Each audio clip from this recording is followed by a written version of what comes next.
Yo, what is up, guys? It's me, Javis James, and this is Lesson 6 in 5 minutes.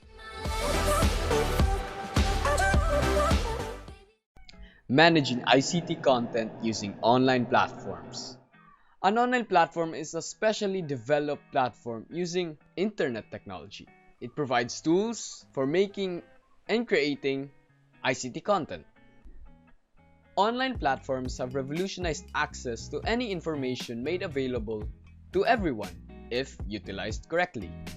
There are benefits in using online platforms in making ICT content.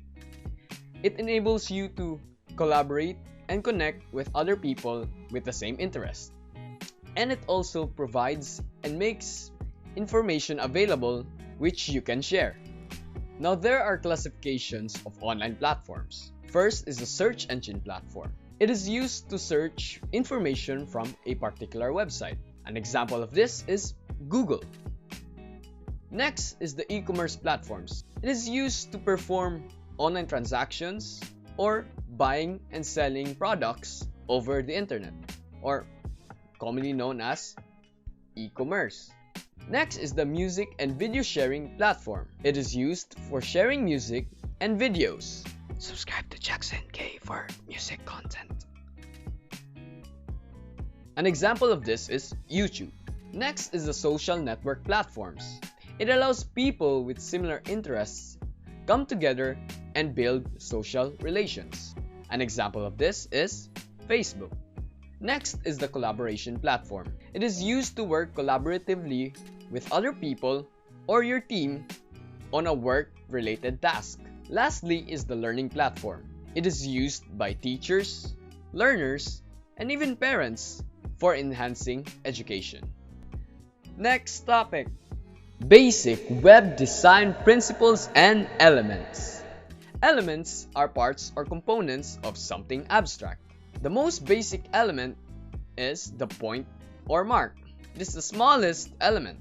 Next is the line. It is a form with width and height but no depth. It refers to the continuous movement of a point along the surface. Next is the shape. Now, a shape is the outline of a figure. It is two-dimensional and it can either be organic or geometric. Next is the forms. Forms are three-dimensional and encloses volume. And like shapes, it can also be organic or geometric. Next is the space. Space is the three-dimensional volume that can be empty or be filled with an object. The last element is the color. The color has three properties. First is the hue, which is the name of the color. Second is the value, which is the lightness and darkness of the hue. And then lastly is intensity, which is the purity of the hue. Let's proceed to principles. The first basic principle is balance. Balance is the distribution of visual weight of objects, color, texture, and space that gives a psychological sense of equilibrium. Next principle is proportion. Proportion is the size and scale of various elements of a whole. Next is perspective. It creates an illusion of three-dimensional on a two-dimensional space that makes it seem or look real.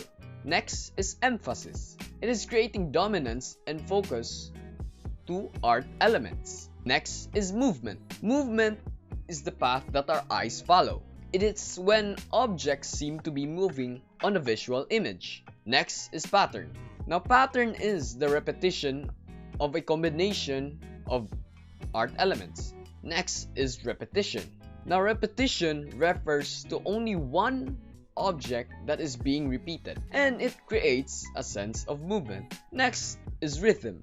Rhythm is the repetition of a combination of art elements. The only difference is it has variation. Next is variety. Variety adds interest to a visual image. Next is harmony.